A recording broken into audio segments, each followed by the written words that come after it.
বেহেশত হতে বিতাড়িত হয়ে হজরত আদম আলাইহিসসালাম ও হজরত হাওয়া আলাইহিসসালাম শরণদ্বীপ তথা বর্তমান সিংহল দ্বীপে গিয়ে স্থায়ীভাবে বসবাস আরম্ভ করলেন। তারপর কিছুদিনের মধ্যে হজরত হাওয়া আলাইহিসসালাম অন্তঃসত্ত্বা হলেন এবং যথাসময়ে তার গর্ভে হজরত আদম আলাইহিসসালামের প্রথম সন্তানদ্বয় তথা একটি ছেলে এবং একটি মেয়ে ভূমিষ্ঠ হল। পুত্র সন্তানের নাম রাখা হলো কাবিল এবং কন্যা সন্তানটির নাম রাখা হলো আকলিমা। এই কন্যা সন্তানটিকে মহান আল্লাহ তাআলা অতিশয় রূপ এবং সৌন্দর্য দান করেছিলেন। তারপরে হজরত হাওয়া আলাইহিসসালাম আবার যথাসময়ে গর্ভে সন্তান ধারণ করলেন এবং এবারেও সময়মতো একটি পুত্র সন্তান ও একটি কন্যা সন্তান জন্ম নিল। ছেলে সন্তানটির নাম রাখা হলো হাবিল এবং কন্যা সন্তানটির নাম রাখা হলো লাবুদা। এই কন্যা সন্তানটি প্রথম কন্যা আকলিমার মতো এতটা রূপসী হলো না, বরং তার থেকে কুশ্রী হয়েছিল। সন্তান চারটি ক্রমে ক্রমে বড় হতে লাগলো এবং যথাসময়ে তারা বিবাহযোগ্য হল। মহান আল্লাহ রাব্বুল আলামিনের মূল লক্ষ্য ছিল মানব সন্তান বিস্তার করা। সুতরাং মহান আল্লাহ তাআলা হজরত জিব্রাইল আলাইহিসসালামকে বললেন, হে জিব্রাইল, তুমি আদমকে গিয়ে জানিয়ে দাও যে আপনার পুত্র কন্যাদের এখন বিবাহের বয়স হয়েছে, অতএব একজন ছেলে আর অন্য জোড়ার কন্যার মধ্যে বিবাহ ঘটিয়ে দেওয়া হোক। কিন্তু সাবধান, একই জোড়ার পুত্র ও কন্যার মধ্যে যেন বিবাহ না দেওয়া হয়। মহান রব্বুল আলামিনের এই আদেশে হজরত জিব্রাইল আলাইহিসসালাম আদম আলাইহিসসালামের কাছে গিয়ে উপস্থিত হলেন এবং বললেন, হে আদম, মহান আল্লাহ তাআলা বলেছেন তোমার পুত্র ও কন্যাদের বিবাহর বয়স হয়েছে, অতএব এক জোড়া ছেলে আর অন্য জোড়ার কন্যার মধ্যে বিবাহ দেন। তবে সাবধান, একই জোড়ার পুত্র ও কন্যার মধ্যে যেন বিবাহ না হয়। এই কথা বলে জিব্রাইল আলাইহিসসালাম চলে গেলেন। তখন আল্লাহ পাকের পক্ষ হতে এমন নির্দেশ পেয়ে হজরত আদম আলাইহিসসালাম তার পুত্র কাবিল ও হাবিলকে ডেকে বললেন, আল্লাহ তাআলার পক্ষ হতে নির্দেশ এসেছে, তোমাদের এখন আমি বিবাহ করিয়ে দেব। তোমাদের যার যার জোড়ার বোনকে অন্যজন তার ভাইয়ের সাথে বিবাহ দিতে হবে, এটাই আল্লাহ তাআলার নির্দেশ। সুতরাং কাবিল লাবুদাকে এবং হাবিল আকলিমাকে বিবাহ করার জন্য প্রস্তুত হও। পিতার আদেশ শুনে হাবিল নীরব রইল, কিন্তু কাবিল সাথে সাথে প্রতিবাদ করে বলে উঠল, না, তা হতে পারে না। আকলিমা অনেক সুন্দরী সুশ্রী, আমি তাকে বিবাহ করব, আর তার প্রতি আমার কোনো দাবিও নেই। যেহেতু সে আমার জোড়ার বোন, হাবিল তার জোড়ার বোনকে বিবাহ করুক। আল্লাহ তাআলা মায়ের পেট হতেই তো জোড়া মিলিয়ে দিয়েছেন, আমাদেরও তা রক্ষা করে কাজ করা উচিত। হে পিতা, তুমি কি কারণে আল্লাহর নির্ধারিত জোড়াকে ভেঙে তার রদবদল করতে চাও তা আমি বুঝতে পারছি না। আমার মনে হচ্ছে তুমি হাবিলকে বেশি ভালোবাসো বলে সুন্দরী আকলিমা তার সাথে বিবাহ দেওয়ার ইচ্ছে করছো। তবে এ কথা জানিয়ে দিলাম, হাবিলের সাথে আকলিমার বিবাহ আমি কিছুতেই মেনে নেব না। আকলিমাকে আমি বিবাহ করব। অতএব আমি তোমাকে পূর্বেই জানিয়ে দিলাম যে আমাদের বিবাহ নিয়ে কোনো অঘটন ঘটলে সেই জন্য আমাকে দায়ী করতে পারবে না। তখন হজরত আদম আলাইহিসসালাম বললেন, দেখো পুত্র, তুমি যাই বলো না কেন, আল্লাহর আদেশ অনুসারে আমাকে কাজ করতে হবে। একবার মহান আল্লাহ তাআলার হুকুম অমান্য করে বেহেশত হতে দুনিয়ায় এসেছি, দীর্ঘকাল কান্নাকাটি করে গুনাহ মাফ করিয়েছি। পুনরায় যদি আদেশ অমান্য করি তবে আবার কেমন ধরনের বিপদ আসবে তা আন্দাজ করতে পারছি না। তাকে মুখ দেখাবার মতো কোনো উপায় থাকবে না আমার। অতএব এসব কথা চিন্তা করে তুমি আমার ব্যবস্থায় রাজি থাকো, কোনো রকম অবদ্ধ হও না। কিন্তু হজরত আদম আলাইহিসসালামের কোনো কথাতেই কাবিল তার জেদ পরিত্যাগ করল না। হজরত আদম আলাইহিসসালাম সেদিকে ভ্রুক্ষেপ না করে আল্লাহর নির্দেশ মোতাবেক হাবিলের সাথে আকলিমার বিবাহ দেওয়ার প্রস্তুতি নিতে লাগলেন এবং সেই কারণে কাবিল হাবিলের বেশি শত্রু হয়ে দাঁড়ালো। একদা কাবিল হাবিলকে বলল, তুমি যদি নিজের ভালো চাও তবে আকলিমাকে ত্যাগ করো, আমি তাকে বিবাহ করব। হাবিল উত্তর দিল, আমি কি কারণে আকলিমাকে ত্যাগ করব?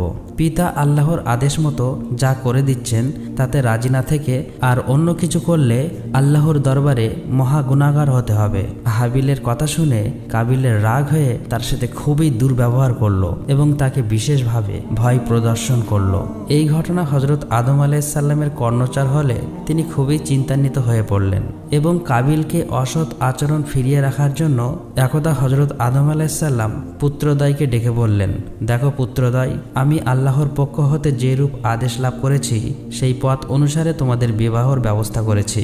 তবে তোমরা যদি তাতে অসমর্থ হও এবং আল্লাহ তাআলাও যদি অন্য রূপ চায়েন তবে আবার তোমাদের বিবাহে রদবদল করা যাবে। এখন আল্লাহ তাআলার মতামত প্রত্যক্ষভাবে যাচাই করার জন্য তোমরা দুজনেই কুরবানি করে দেখো। আল্লাহ তাআলা যার কুরবানি কবুল করবেন আকলিমাকে তার নিকটে বিবাহ দেওয়া হবে। তখনকার সময়ে এই নিয়ম প্রচলিত ছিল যে কোনো উদ্দেশ্যে কুরবানি করে কুরবানির মাংস রেখে দেওয়া হতো।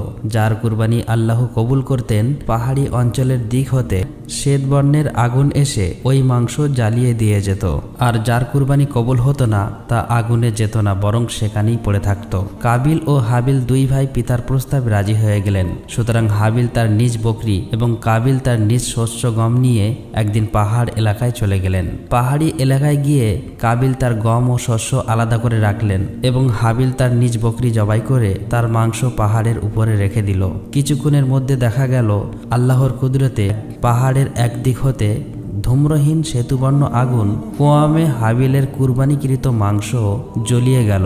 এই দৃশ্য দেখে হাবিল খুবই সন্তুষ্ট হলো এবং আনন্দিত হয়ে আল্লাহর দরবারে শুকর যাপন করল। পক্ষান্তরে কাবিল লজ্জা এবং অপমানে হিংস্র এবং রাগী মূর্তি ধারণ করে হাবিলকে বলল, আমি অবশ্যই তোমার দফা রফা করে দেব। কুরবানির ফলাফলের কথা হযরত আদম আলাইহিসসালামের কানে পৌঁছালে তিনি কাবিলকে কাছে ডেকে নানাভাবে সান্ত্বনা দিয়ে বললেন, দেখলে তো বাবা, আল্লাহ তাআলার মর্জি কি ছিল। এখন তুমি আমার কথা শোনো। আল্লাহর মর্জি ও নির্দেশে রাজি থেকে হাবিলের সাথে সদ্ভাব রেখে চলো, তাতে আল্লাহ তাআলা খুশি হবেন এবং তোমার ভবিষ্যৎও ভালো হবে। কাবিল পিতার এসব কথার দিকে কর্ণপাত করল না। সে নিজের অপমানের জ্বালায় হাবিলের প্রতি আরো বেশি শত্রু হয়ে পড়ল। কাবিল এবার প্রতিজ্ঞা করল যেভাবেই হোক হাবিলকে সে হত্যা করে ফেলবে। হত্যা করার সুযোগ সে খুঁজতে লাগলো, কিন্তু পিতা হযরত আদম আলাইহিসসালামের অত্যাধিক সতর্কতার কারণে সাহসা নিজ উদ্দেশ্য সাধন করতে সক্ষম হলো না। অবশ্যই সেই সুযোগ মিললেই তার সদ্ব্যবহার করবে, এমন ভাব পোষণ করে দিন কাটাতে লাগলো কাবিল। কিছুদিন পর হযরত আদম আলাইহিসসালাম হজ আদায় করতে মক্কা শরীফ গমন করলেন। কাবিল এতদিনে পিতা কৃতজ্ঞ শাস্তি পাওয়ার ভয়ে ও তার বিশেষ সতর্কতার ফলে এতদিনে যে কাজ সমাধা করতে পারেনি পিতার অনুপস্থিতিতে এবার তা সমাধান করা সম্ভব হবে মনে করে। কাবিল এ ব্যাপারে উৎসাহিত হয়ে উঠল এবং বিশেষ সুযোগের সন্ধানে রইল। একদা হাবিল তার বকরি ও মেষ চড়াতে প্রান্তরে চলে গেল। কাবিল সবসময় তার যাতায়াত স্থল ও গতিধারার প্রতি লক্ষ্য রাখতে লাগলো। সেদিন হাবিল মেষ চড়াতে যাবার বেশ কিছু সময় পরে কাবিল চারণভূমিতে গিয়ে দেখল যে হাবিলের বকরি মেষগুলো মাঠে চড়ছে আর হাবিল মাঠের এক প্রান্তে গাছের ছায়ায় ঘুমিয়ে পড়েছে। কাবিল ভাবল হাবিলকে হত্যা করার উপযুক্ত সময় এখনই, কিন্তু সমস্যা একটি, ইতিপূর্বে পৃথিবীতে কেউ কাউকে হত্যা করেনি। হযরত আদম আলাইহিসসালামের সন্তান ব্যতীত পৃথিবীতে আর মানুষই ছিল না, তাই হত্যাই বা করবে কে কাকে। কাবিল হাবিলকে হত্যা করতে চাইতো ঠিকই, কিন্তু হত্যা যে কিভাবে করতে হয় তা জানা ছিল না। সুতরাং সে ভারী সমস্যায় পড়ল যে কিভাবে হাবিলকে হত্যা করবে। তবে সমস্যার সমাধানকারী প্রবল ক্ষমতার অধিকারী কাবিলের ও তার পিতার সকল বংশধরের ইবলিস যখন আছে তখন আর ভাবনা কিসের। ইবলিসের কাছে কাবিলের ইচ্ছা ও সমস্যার কথা অজানা ছিল না, তাই ইবলিস দ্রুত ঘটনাস্থলে চলে আসলো। মুহূর্তে সে নিজে একটি মানুষের রূপ ধারণ করে কাবিলের সামনে গিয়ে ধীরে ধীরে হাঁটতে লাগলো এবং কাবিলের দৃষ্টির অগোচরে একটি কৃত্রিম সাপ বানিয়ে পাথরের উপরে ছেড়ে দিল। সাপটি ধীরে ধীরে মানবরূপী ইবলিসের দিকে যেতে লাগলো। অমনি কাবিল জমিন হতে বড় এক খণ্ড পাথর উঠিয়ে সাপের মাথা লক্ষ্য করে সজোরে নিক্ষেপ করলো। অমনি জ্যান্ত সাপটি সেই এক আঘাতেই মারা গেল। ঘটনাটি কাবিলের চোখের সামনে ঘটল। কাবিলের সমস্যা দূরীভূত হয়ে গেল। হত্যা করার উপায় কাবিল শিখে ফেলল। সুতরাং আর দেরি না করে সে নিজেও একটা বড় পাথর হাতে নিয়ে ঘুমন্ত হাবিলের মাথা লক্ষ্য করে প্রচণ্ড বেগে নিক্ষেপ করল। সাথে সাথেই হাবিলের মৃত্যু হয়ে গেল।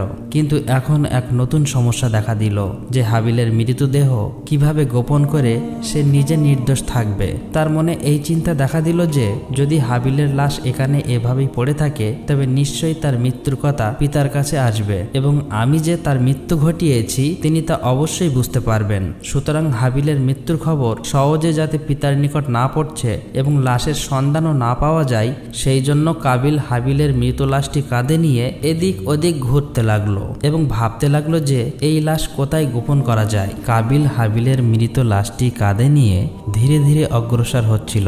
হঠাৎ দুটি কাকের দিকে তার নজর পড়ল। কাকদের দারুণ কলহে লিপ্ত হয়েছিল, তাদের একে অপরকে ঠোঁট দ্বারা ভীষণভাবে আক্রমণ করছিল।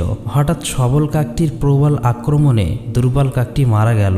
এরপর দেখা গেল যে জীবিত কাকটি তার ঠোঁট দ্বারা জমিন খুঁড়ে একটি গর্ত বানিয়ে তার মধ্যে মৃত কাকটিকে রেখে মাটি দ্বারা ঢেকে কাকটি উড়ে চলে গেল। এই দৃশ্য দেখে কাবিল নিজেকে মনে মনে এই বলে ধিক্কার দিল যে একটি ক্ষুদ্র কাকের বুদ্ধি রয়েছে, আমার মাথায় তো সেই বুদ্ধিটুকুই নেই। যাই হোক না কেন, কাবিল কাকের নিকট থেকে শিক্ষা লাভ করে জমিনের বুকে একটি কবর খনন করে ভাই হাবিলের লাশ দাফন করে চিন্তিত মনে এবার ঘরমুখী রওনা হলো। সাথে সাথে আল্লাহ তাআলা জমিনকে নির্দেশ করলেন, হে জমিন, তুমি কাবিলের দেহ পা পর্যন্ত গ্রাস করে ফেলো, তাকে আর নড়াচড়া করতে দিও না, সে ভাই হত্যার পাপে পাপী। জমিন সাথে সাথে আল্লাহর আদেশ পালন করলো। হতভাগ্য কাবিল তার পা জমিন হতে টেনে উঠতে পারেনি। এই যে তার পাপের শাস্তি। কাবিল তা বুঝতে পেরে আল্লাহর দরবারে কাকতি মিনতি করে বলতে লাগলো, হে মাবুদ, ইবলিশ গুনাহ করে তোমার দরবার হতে বিতাড়িত হয়েছিল, কিন্তু এভাবে জমিন তার পা ধরে রাখিনি। আমার অপরাধ কি ইবলিশের চেয়েও বড় যে জমিন আমার পা দুটি গ্রাস করলো? আল্লাহর পক্ষ হতে তখন জবাব আসলো, ওহে দুরাচার, সে যত বড়ই গুনাহ করুক না কেন, সে নিজের হাতে নিজের ভাইকে হত্যা করেনি। কাবিল আবার বলল, হে মাবুদ, আমার পিতাও তো বেহেশতে থাকাকালে তোমার হুকুম অমান্য করে বড় গুনাহ করেছিল, তাকে তুমি শাস্তি দিয়েছ বটে, কিন্তু তাকেও তো এভাবে জমিন নিজের মধ্যে দাবাইয়া নেয়নি। আল্লাহর পক্ষ হতে জবাব আসলো, হে নিষ্ঠুর, তোমার পিতা আমার আদেশ অমান্য করে অন্যায় করেছিল নিজের প্রতি, কিন্তু তুমি করেছো এমন অপরাধ যে অপরাধ দ্বারা বিনষ্ট হয়েছে অন্যের হক। তুমি অন্যের প্রতি অবিচার করেছ, অত্যাচার করেছ, সুতরাং তোমার অপরাধ সব থেকে বড় অপরাধ। এমন ইরশাদ হবার সাথে সাথে কাবিলের দেহ বুক পর্যন্ত জমিনের ভিতরে দাবাইয়া গেল। তখন কাবিল ভয়ে দিশারা হয়ে ব্যাকুলভাবে আল্লাহর দরবারে বিনতি জানালো যে, হে দয়াময় প্রভু, আমি না বুঝাই ইবলিশের প্রতারণায় ভাই হত্যার মতো মহা অপরাধ করে ফেলেছি। সত্যি এর তুল্য অপরাধ আর নেই, কিন্তু তুমি মহা কৃপাময়, দয়ার আধার, ক্ষমাশীল, সবকিছু তুমি ক্ষমা করে দিতে পারো। আমি আমার পিতার নিকট শুনেছি তুমি তার গুনাহটি তোমার প্রিয় হাবিব হযরত মুহাম্মদ সাল্লাল্লাহু আলাইহি ওয়াসাল্লামের ওসিলায় ক্ষমা করে দিয়েছিলেন। আমি তোমার কসম দিয়ে মিনতি জানাচ্ছি, আমাকেও তুমি তোমার প্রিয় হাবিব মুহাম্মদ সাল্লাল্লাহু আলাইহি ওয়াসাল্লামের বরকত ও ওসিলায় ক্ষমা করে দাও। এবার মহান আল্লাহ তাআলা তার প্রিয় হাবিবের সম্মান ও ইজ্জত রক্ষার তাগিদে জমিনকে বললেন, হে জমিন, তুমি কাবিলকে ছেড়ে দাও। এভাবে কাবিল মুক্তি লাভ করে ঘরে যাওয়ার নিয়োগ করলো। কিন্তু কাবিল যেই না ঘর অভিমুখে রওনা হলো, এমনই অবস্থায় আল্লাহর নির্দেশে এক ফেরেশতা বিকট মূর্তি ধারণ করে তার সামনে দাঁড়িয়ে তাকে মারাত্মক অস্ত্র দ্বারা প্রচন্ড আঘাত করলো। তাতে তার প্রাণ বের হয়ে গেল, কিন্তু আল্লাহ তাকে আবার জিন্দা করে দিলেন। অগত্যা ফেরেশতা আবারও কাবিলকে আঘাত করলো এবং সেই আঘাতে তার মৃত্যু হয়ে গেল, কিন্তু আল্লাহ তাকে আবার জিন্দা করলেন। ফেরেশতার আঘাতে আবার তার মৃত্যু হলো। এভাবে বারবার শাস্তি দিয়ে কাবিলকে শেষ পর্যন্ত মারা হলো। বিখ্যাত হাদিস গ্রন্থ মুসলিম শরীফে বর্ণিত হয়েছে, হুজুরে পাক সাল্লাল্লাহু আলাইহি ওয়াসাল্লাম ইরশাদ করেছেন, রোজ কিয়ামত পর্যন্ত যত অন্যায় প্রকার হত্যা হতে থাকবে, প্রত্যেক হত্যাকারীর সমান পরিমাণ পাপ কাবিলের আমলনামায় লিখিত হবে, কেননা হত্যার মতো ভয়ঙ্কর পাপ এই পৃথিবীতে সর্বপ্রথম কাবিল দ্বারা সংঘটিত হয়েছিল। প্রিয় দর্শক, এটি ছিল কাবিল দ্বারা হাবিলের হত্যাকাণ্ডের ঘটনা এবং এটাই ছিল পৃথিবীর সর্বপ্রথম হত্যাকাণ্ডের ঘটনা। এই ঘটনাটি যদি আপনাদের কাছে ভালো লেগে থাকে তাহলে অবশ্যই ভিডিওতে একটি লাইক দিয়ে চ্যানেলটি সাবস্ক্রাইব করে আপনাদের মূল্যবান মতামতটি কমেন্ট করে জানিয়ে দিন। আল্লাহ হাফেজ।